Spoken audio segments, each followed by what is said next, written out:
ಹಾಗೆ ಮಾಡುತ್ತೇನೆ. ಓಂ ತಕ ಜನ ತೀಂ ತಕ ಜನ ಓಂ ತಕ ಜನ ಓಂ ತಕ ಜನ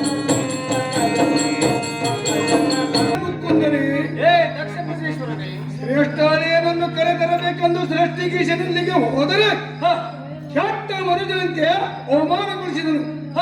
ಕಾರಣ ಅದೇನಿರುವುದು ಹೇಳುವಂತವನಾಗು. ಶಿವನನ್ನು ಕೊಂದು ಶಿವಲೋಕ ಆಳುವುದಕ್ಕೆ ಈ ಮರಣವನ್ನು ಇಟ್ಟಿದ್ದೇನೆ. ನೀವು ಯಜ್ಞವನ್ನು ಸಾಂಗಗೊಳಿಸಬೇಕಯ್ಯ ಕುಂದನೆ. ಏ ದಕ್ಷ ಪ್ರಜೇಶ್ವರನೇ, ಸೃಷ್ಟಿಗೀಶನಾದ ಸಾಂಬನ ಮೇಲೆ ಇಷ್ಟೇಕೆ ಕೋಪಗೊಂಡಿರುವೆ? ಹರನಿಲ್ಲದೆ ಯಜ್ಞ ಮಾಡುವುದು ಸೂಕ್ತವಲ್ಲ.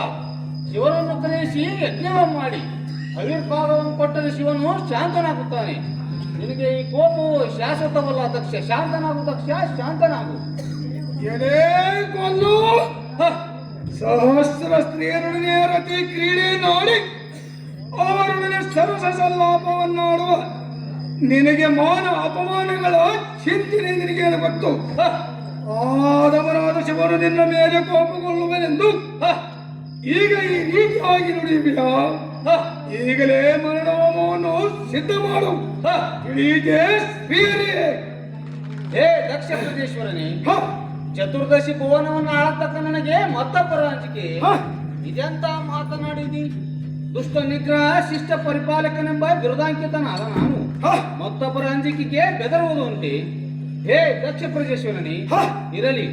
ಈಗ ಮಾಡುವ ಯಜ್ಞಕ್ಕೆ ಯಜ್ಞಕರ್ತ ಯಾರು ಮತ್ತು ದಳಕರ್ತ ಯಾರು? ನಿಮ್ಮೆಲ್ಲರಿಗೂ ಕರ್ತ ಯಾರು? ಬೇಗನೆ ಹೇಳುವಂತವನಾಗು. ಹೇ ವಿಷ್ಣುಮೂರ್ತಿ, ಹೇ ದಕ್ಷ ಪ್ರಜೇಶ್ವರ, ಎಲ್ಲರೂ ನಿಮ್ಮ ಆಜ್ಞೆಯಂತೆ ಇದಕ್ಕೆ ಸಂಕೋಚಬೇಕೆ? ಇರಲಿ.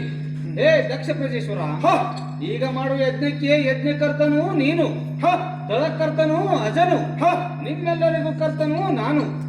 ಈಗಲೇ ಬ್ರಹ್ಮ ಇಂದ್ರಾದಿಗಳನ್ನು ಕರೆದುಕೊಂಡು ಯಜ್ಞದ ಸಿದ್ಧತೆಯನ್ನು ಮಾಡುತ್ತೇನೆ. ಬಲೆಯಲೇ ಸಾರಥಿ, ಈಗಲೇ ಹೋಗಿ ಶಕ್ತಿಯಲ್ಲಿ ಸಮರಂತ, ಯುಕ್ತಿಯಲ್ಲಿ ಜಾಣನಾದ ದತೀಚಿ ಮುನಿಯನ್ನು ಕರೆದುಕೊಂಡು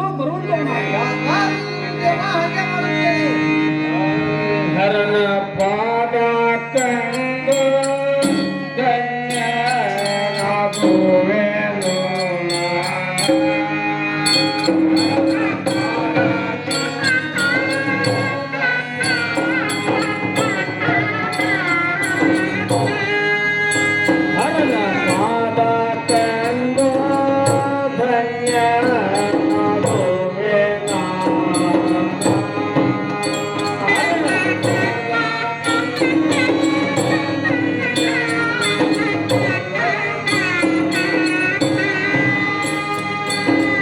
ತಪವಾನು ಕೈಯಾಗೆ ಶಿವನ ದರ್ಶನ ಪಡೆದೆ.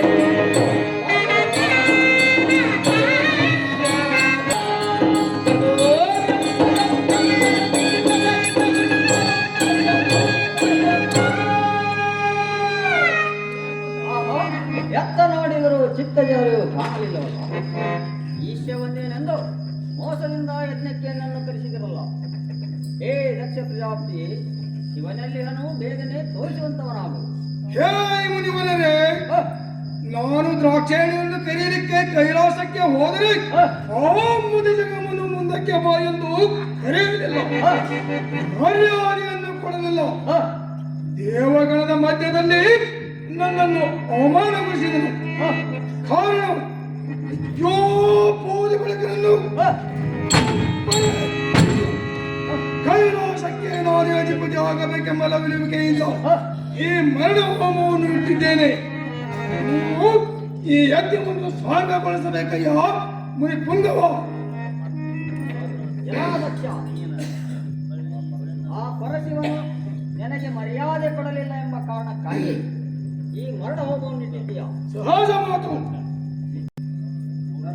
ಸರ್ಪಯುಗನಿಗೆ ಮುಪ್ಪು ಮರಣಗಳಂತೆ ಶಿವನಿಗೆ ಸಾವಂತೆ. ಕಪ್ಪು ಕರಳನ ಪೂರಕವನವು ತರವಲ್ಲ ತಿಳಿಯಿತೆ ದಕ್ಷ ಬ್ರಹ್ಮನೇ. ಎಲೆ ಸನ್ಯಾಸಿಯೇ, ಮಾತು ಬಲ್ಲವರನ್ನು ಎಲೆ ತುಸು ಸುಮ್ಮನಿದ್ದರೆ ನೀತಿಯನ್ನು ಕೇಳುವೆಯಾ? ಅಯ್ಯೋ, ಗೋಧಿಯಂತೆ ಮಾಡಿದರೆ ಯಾಕೆ? ಏನು ಏನು ಏನು ದಕ್ಷ, ನೀತಿ ಅಂತ ಹೇಳಿದೆ ನಿನಗೆ ಕೋತಿಯೆಂದು ಸಂಬೋಧಿಸಿದೆಯಾ? ಸಹಜ ಮಾತು. ಎಲ್ಲ ದಕ್ಷ, ಬಾಳಾಕ್ಷಬಾರದ ಯಜ್ಞೆಯು ಹಾಳಾಗಿ ಹೋಗಲಿ. ಈ ಯಜ್ಞಕ್ಕೆ ನಿನ್ನ ತಲೆ 3 ಹೋಳಾಗಿ ಹೋಗಲಿ. ಇಗೋ ಈ ನನ್ನ ಶಾಪವು ನಿನಗೆ ಶಾಶ್ವತವಾಗಲಿ. ನಾ ಇನ್ನು ಹೋಗಿ ಬರೋಣ ದಕ್ಷ.